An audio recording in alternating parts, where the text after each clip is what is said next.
49 అంటే సంతానం, 49 అంటే సంతోషం. 49 ఆంధ్రప్రదేశ్, తెలంగాణ. జై భీమ్. రేపు ఏప్రిల్ 14వ తారీఖు అంబేద్కర్ గారి జయంతి సందర్భంగా ఏదైతే మనం రాష్ట్ర పార్టీ పిలుపు మేరకు ఈరోజు 13వ తారీఖు ఈరోజు అంబేద్కర్ విగ్రహానికి శుద్ధి కార్యక్రమం నిర్వహించడం జరిగింది.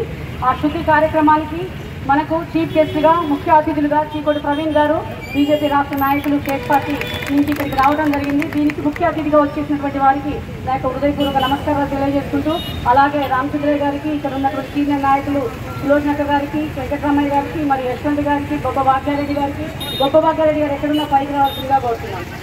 అందరికీ నా యొక్క ఇక్కడ ఉన్నటువంటి ప్రతి ఒక్కరికి, బీజేపీ మండల పార్టీ అధ్యక్షులకు మరియు ఇక్కడికి వచ్చినటువంటి బీజేపీ ప్రేమికులకు, డాక్టర్ బిఆర్ అంబేద్కర్ గారి యొక్క ఆశయాలు సాధించడానికి కోసం అందరు నిబద్ధతతో ఇక్కడికి వచ్చినటువంటి ప్రతి ఒక్క కార్యకర్తకు, ప్రతి ఒక్క ప్రేమికులకి నా యొక్క హృదయపూర్వక నమస్కారాలు. అంబేద్కర్ గారు అంటే అందరికీ బంధువు. ఆయన ఒకరికి దేవుడు కాదు, నాకైతే నిజంగా దేవుడితో సమానం. ఎందుకంటే నేను ఈరోజు ఇక్కడ నిలబడగలిగినా అంటే వారు మహిళలకు కల్పించినటువంటి రిజర్వేషనే కావచ్చు. వాళ్ళకు మహిళలు స్వతహాగా వాళ్ళకి ఆక్షేపం ఉండాలి. భర్తకు ఎలా హక్కులు ఉంటాయో భార్యకు అలానే హక్కులు ఉంటాయో, ఒక కొడుకుకి ఎలా ఉంటాయో బిడ్డకు అలానే ఉంటాయని చెప్పేసి మహిళలు ఈరోజు సామాజికంగా ఆఖరికి మనం ఏదైతే రాజకీయాలలో కూడా ఇలా క్రియాశీలక పాత్ర పోషించేటట్టుగా ఈరోజు మహిళా బిల్లు 33% వచ్చిందంటే కూడా అది అంబేద్కర్ గారు రాసినటువంటి రాజ్యాంగం వల్లనే వచ్చింది. ఈ రోజున వారికి మేము మహిళలందరం కూడా రుణపడి ఉంటాము. మహిళా సాధికారత ఏదైతే కావాలనుకున్నారో సబ్కా సాత్, సబ్కా వికాస్, సబ్కా విశ్వాస్ కావాలని ఆ రోజున అంబేద్కర్ గారు కోరారు. అదే విధంగా ఈ రోజున మన మోడీ గారు అవలంబిస్తున్నారు. ఈ రోజు ఈ కార్యక్రమానికి ముఖ్య అతిథిగా వచ్చినటువంటి చీకోటి ప్రవీణ్ గారు నిన్న అక్కడ కార్యక్రమం చేసి వచ్చారు. వారు చాలాసేపు అయింది. మీతో అన్ని విషయాలు వివరంగా చెప్తారు. నేను మాత్రం రెండు విషయాలు చెప్తాను. అంబేద్కర్ గారు చిన్నప్పటి నుంచి ఎంతో వివక్ష గురైనప్పటికీ కూడా వారు రెండు విషయాలు ఆలోచించుకొని కష్టపడాలి, సాధించాలి అని ఒక కృత నిశ్చయంతో, చదువుతోటే, విద్యతోటే మనం సమాధానం చెప్పాలి సమాజానికి నమ్మినటువంటి వ్యక్తి. కాబట్టి విద్య ప్రతి ఒక్కరు కూడా మంచిగా చదువుకొని మనం భారతదేశం ముందుకెళ్తుంది చదువుతోటే అని చెప్పినటువంటి వ్యక్తి ఎవరన్నారంటే అది డాక్టర్ బిఆర్ అంబేద్కర్ గారు. వారు ఇచ్చినటువంటి ఈ రోజున మనకి ఇచ్చినటువంటి రాజ్యాంగం ప్రకారమే ఈ రోజున మనందరం కూడా ఇంత మంచిగా ఈ రోజు ఇక్కడ కార్యక్రమం చేసుకోగలుగుతున్నాము. పోలీసులు కూడా ఈ విధంగా సహకరించినందుకు వారికి నా యొక్క ప్రత్యేక ధన్యవాదాలు. ఎందుకంటే ఈరోజు రాజ్యాంగం రాసినటువంటి వ్యక్తిని ఈరోజు ఏదైతే వారిని శుద్ధి చేసుకునే కార్యక్రమం ఉందో ఆ కార్యక్రమానికి వారు ఆటంకం కల్పించకుండా మాకు సహకరించారు. వారికి నా యొక్క హృదయపూర్వక ధన్యవాదాలు తెలియజేసుకుంటూ ఈ కార్యక్రమానికి ఇక్కడికి ఇచ్చేసినటువంటి రామచంద్రయ్య గారిని ఒక నిమిషం మాట్లాడవలసిందిగా కోరుతున్నాను.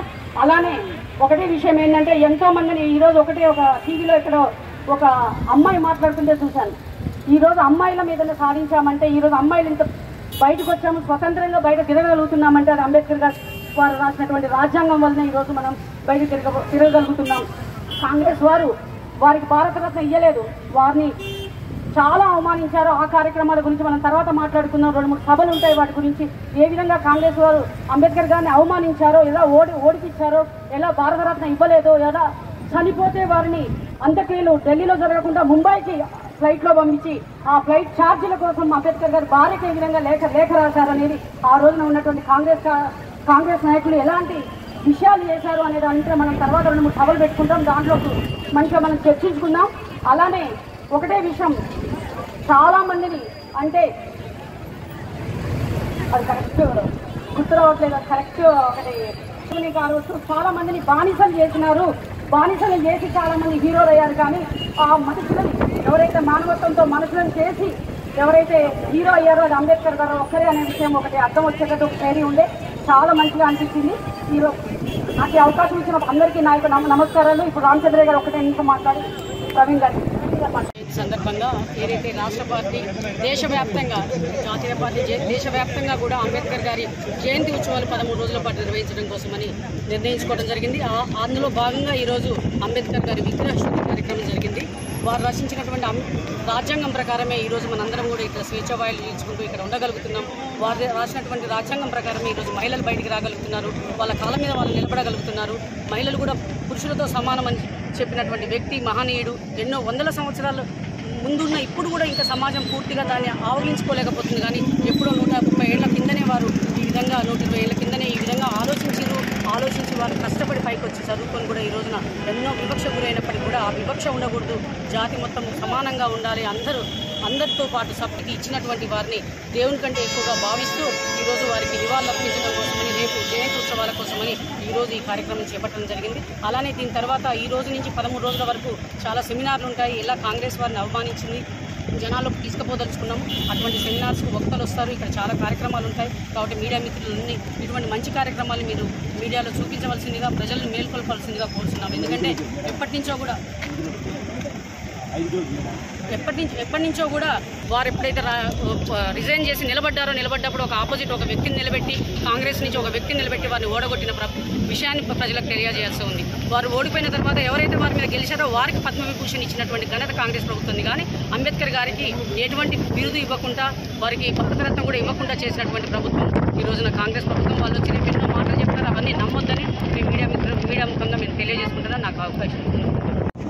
బీఆర్ఎస్ నాయకులు కానీ కాంగ్రెస్ నాయకులు కానీ రేపు వస్తారు, ఏదో తూతు మంత్రంగా ఫోటోలు దిగుతారు, మీడియా ముందరికి రానికే ప్రయత్నం, ప్రజల ముందర చూపించుకోనికి ఒక కరెక్ట్ ప్రేమ కూడా కాదు వాళ్ళది. ఇవాళ మేము నిర్ణయించింది ఏంటంటే అంబేద్కర్ గారి విగ్రహాలు శుద్ధి చేసి, నీటితో పాలతో శుద్ధి చేసి, భక్తిగా ఆయన ఒక దేవుడు, బలైన వర్గాలకు కాదు అన్ని వర్గాలకైనా దేవుడు ఇవాళ ఆయన రచించిన రాజ్యాంగ పద్ధతిగానే ఇవాళ మనమందరం కూడా ప్రశాంతంగా ఇలా నిద్రపోగలుగుతాం అంటే ఆయన రచించిన రాజ్యాంగం వల్లనే అని చెప్పి సందర్భం తెలియజేస్తూ, మరి వాళ్ళు వచ్చి ఫోటోలు దిగుతారు. ఎల్లప్పుడూ కాంగ్రెస్ నాయకులు ఇన్నేళ్లు పాలించడం అన్నేళ్లు పాలించడం అంటారు. ఒక భారత రాజ్యాంగకర్తకి ఎన్నో అవమానాలు చేసిన సందర్భాలు మరి కాంగ్రెస్ చరిత్రలో ఉన్నాయి. కనీసం వారి ఫోటోని, విగ్రహాన్ని కూడా పార్లమెంట్లో ఏర్పాటు చేయలేని స్థితిలో వాళ్ళు ఉన్నారు. మరి అంత పెద్ద మనిషికి భారతరత్న అవార్డు కూడా మరి భారతరత్న కూడా బీజేపీ హయాంలోనే ఇవ్వడం జరిగింది.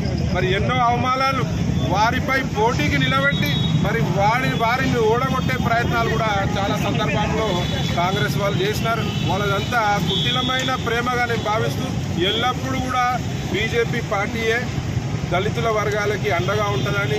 బీఆర్ఎస్ పార్టీ మీకు ఏం చేసింది మీకు తెలుసు, దళిత బంధు అని చెప్పి ప్రజలని పేద దళితులని అడ్డగోలుగా మోసం చేసింది. మరి అదే పందాగా మరి కాంగ్రెస్ కూడా ఇవాళ రాష్ట్రంలో పాలన సాగిస్తుంది. వీళ్ళ పాలన ఎక్కువ కాలం నడవదు. మున్ముందు ప్రజలందరూ గ్రహించినారు. ముఖ్యంగా దళితులు వీళ్ళ చేతిలో, ఈ రెండు పార్టీల చేతిలో మోసపోతూనే ఉన్నారు. మరి ఇలా దళిత ప్రజలు ఎదురు తిరిగితే మరి ఈ కాంగ్రెస్ కానీ బీఆర్ఎస్ కానీ నామరూపాలు లేకుండా పోతారని సందర్భంగా తెలియజేస్తూ, మరి మా జిల్లా అధ్యక్షురాలు శ్రీలతారెడ్డి గారు ఇక్కడికి రావడం జరిగింది. వారి అధ్యక్షున చాలా ప్రోగ్రామ్స్ ఉన్నాయి 13 రోజుల పాటు. మీడియా కూడా నేను ఒకటే రిక్వెస్ట్ చేస్తా, ఎన్నో ప్రోగ్రామ్స్ మీరు చూపిస్తారు, మరి ఇట్లాంటి ఇంపార్టెంట్ ప్రోగ్రామ్స్ మీరు దయచేసి చూపించవలసిందిగా, ప్రజలకి దగ్గర కావాల్సిందిగా మనవి చేస్తున్నారు. శ్రీలతారెడ్డి గారు